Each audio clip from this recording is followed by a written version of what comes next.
Stephen Evans. I'll be debuting on BKB 22 on September 11th.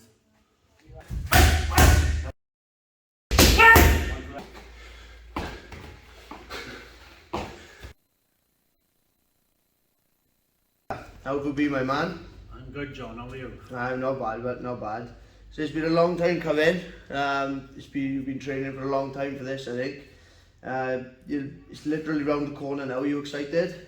Yeah, well, it's been a year now since I was first meant to make my debut last September. Obviously with COVID and stuff being postponed, like I've had about 3 or 4 camps now for fights, and it's finally so I'm just chomping at the bit to get in there and let my hands go Saturday night. Like, So training for over a year must have been frustrating for you. yeah, because it's hard because I work full time as well, and training, cutting weight 3 or 4 times in a year without getting the end result of wanting to fight. So, it has been tough, but everyone's been in the same boat. So, hopefully that's behind us now and we can crack on Saturday. You kept pretty much a secret right up until you signed the dotted line. You had a shock when you signed the thing. How did it come about that you signed to BKB? Well, what it was, I was still at my old amateur gym in Mardy, and I was scheduled to fight in the Welsh championships. COVID came around and they got cancelled, so I just thought, look, I can't be waiting about at my age. I just want to keep active, so I looked into the BKB and I messaged Jim a few times. He wasn't really interested. I sent some footage. Enzo had a word with him as well. Enzo Mack, more or less, got my foot in the door with him because he knows him, and we just went from there. Happy days. How long of a signing process was it? Did you send the contract out straight away? Yeah, I sent it straight away and on email, just printed it out, and that was it really. I think I was just waiting about 2 months before I had my first fight scheduled. So before this, for those who may not be familiar with yourself, can you give us a little breakdown of your amateur career? Well, I started boxing when I was like 13 years of age. Obviously I'm like 38 now, so it's about 25 years or so on and off. Yeah. I've had gaps in between. I had most of my fights when I was like schoolboy and youth, having about, I think it was about 26 amateurs fights with Rhondda ABC and Ivor Bartlett Pete, and that's where I first fell in love with boxing. I had a few years out, went off the rails a bit as you do when you start drinking and going out to the clubs, but I've always ended up coming back to the gym because it keeps me in a good place. It's like boxing is like a bit of a coping mechanism for me. If I don't train, I don't feel good. So I need to be in the gym kind of thing. And if I'm in the gym, I may as well fight, and I'm still enjoying it. I don't feel like that I'm past my best yet, even though I've lost a couple recently. In my last amateur fight out in Ireland, I think he was there. Yeah, I think people might be able to watch on YouTube, will they? Yes. I think it's probably on YouTube, and if anybody does go and watch it, it's fucking one of the worst decisions I've seen. Yeah, and I can't kind of just walk away from boxing off a couple of defeats in like the ABAs and tournaments, because there was really close decisions. Like, it's not like I've been beat up or nothing and just thought, well, I'm getting a bit old for this now. Yeah. I know I still got something to give, and I'm happy, I'm enjoying it. I'm worried about what I'm going to do when I do finish, because it's the only thing that keeps me on the straight and narrow, if I'm honest. Yeah, so just taking one fight at a time in the BKB, it's a brutal sport. Going, you don't know what kind of injuries you're going to get, your hands, eyes, whatever. So you just got to take one step at a time with BKB, and we'll see how it goes Saturday, and we'll just go from there then. But I would like to get myself a British title in the BKB. I'd be happy to knock it on the head after I got a belt. Yeah, that's the end goal, is it? Yeah, just no. I'm not in it just to make up the numbers. I wanna get something out of it before I have my last fight. You know. So like you definitely done your duties in the amateurs. Done your time. I think I've had about 30 odd to 40 amateur fights. The last few fights have just like been in the ABAs. I've been in about 3 or 4 semi-finals. I haven't had the rub of the green with a few decisions. You know, Yeah. you've been here on a few occasions where I've been.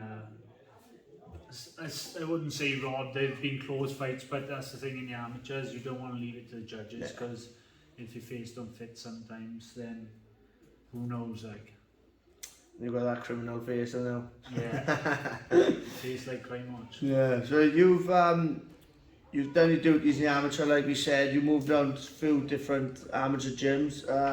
You're now having a few personal training sessions with Gavin Rees. Yeah, like I come up and have my PT sessions with Gavin. A lot of people think he's my coach, but he's not. I just come up and have one-to-ones and learn a bit of, you know, he's got a wealth of knowledge. He's given his life to boxing, and you know, I believe just from like doing my pad work, I've gone up a couple of levels. Yeah. I feel like when I was in amateur gyms, like no disrespect to any of the gyms, but there's only so far that they can take it. You just need to keep bettering yourself if you want to progress. Like, and you know, you just stop learning in boxing. You know, 38 years of age, you're still learning things today. You never stop. And like also like, you know, people like Gavin and stuff, they're also learning every day as well. Like there is no limit to how much you can learn in a sport, is there? Yeah, and it's good. Sometimes I listen to the stories of when he used to train with Enzo Calzaghe and stuff, and I just think, you know, we got it pretty easy in the gym compared to what some of the stories they used to be quite brutal down that gym in Newbridge.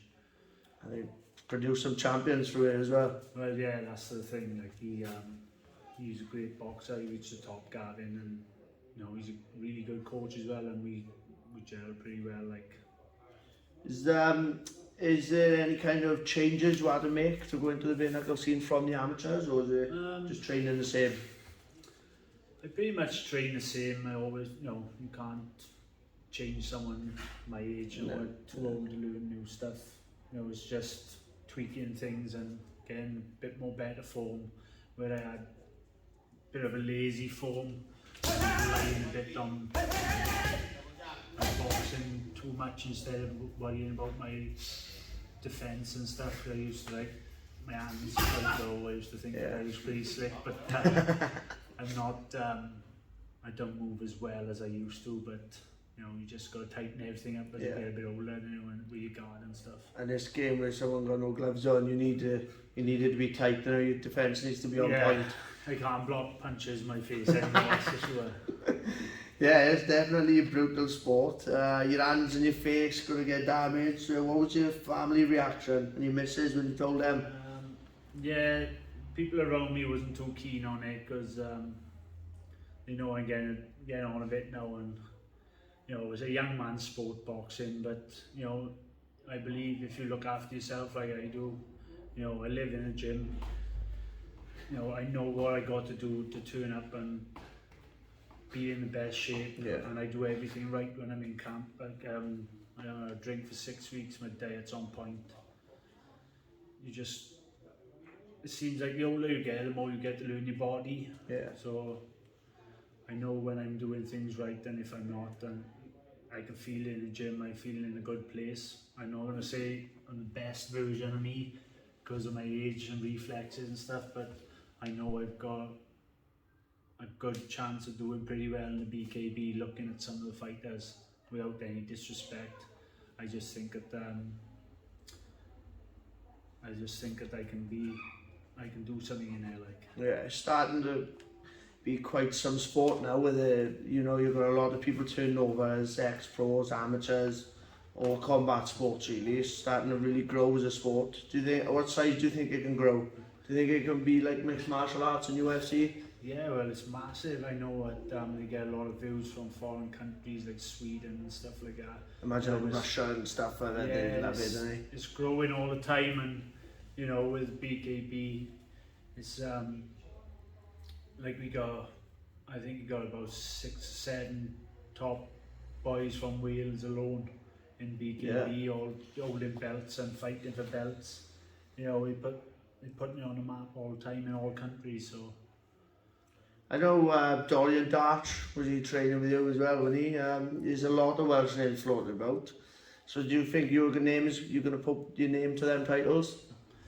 Yeah, well, I want to get this next one out of the way now, and hopefully I come out there with no injuries, and then I'll be calling for some sort of title, British title.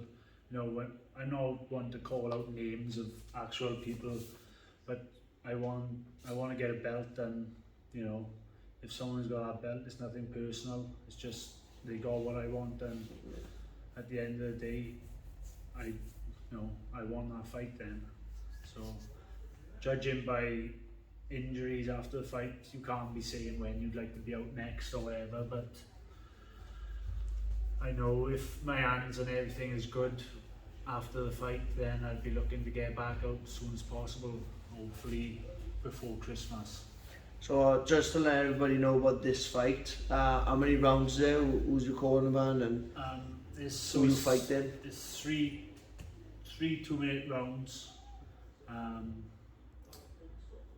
I'm not quite sure the guy's name, but last late opponent changed. I can't remember his name, to be honest. Dorian Darch is going to be my corner, fellow BKB fighter. You know, he's also my main sparring partner. We've had some good spars recently, and he's a beast of a bloke. He's a big boy. He don't show us so much in sparring, but that's by his own. You know, once he gets in that ring, I wouldn't like to be on the end of it there with him, let's be honest. He's a big old nasty guy when he wants to be, but we've been on some good sparring, and he's a great guy, so I'm happy with him being in my corner for the next fight then. You worried about the late opponent change, or as long as you're ready? Well, no, I know I've done everything on my own behalf, so you know, it's just like the amateurs again. You turn up and you suss them out in the first round. Yeah. You know, I never watch footage on anyone. I don't believe in you know, 3 2-minute rounds. Yeah. Let's be honest, there's not going to be a game. The game plan will probably go out the window and get punched in the nose. So I just figure him out the first round. Probably just work my jab and just like we go for the KO, and that's what I want to do. I want to get him out there and make a bit of a statement to the other guys in my weight division. Yeah, man. So to wrap it up, how can people follow you? Have you got like a code, pay-per-view code that people can? I haven't got a code yet. I will be getting one this week sometime. The fight, if you're not going, it can be watched on Fight TV on the app. The links will be on all the BKB social medias. If you need to follow me, I only use Twitter at StevieEvs82. You know, that's where you get info about me or whatever. Apart from that, tune in to September 11th and see me do a job on this guy. Looking forward to it. Good man. Thank you for joining me, Steve. I wish you all the best, and go make your mark in the BKB. Yeah, thanks, John. Thank you very much.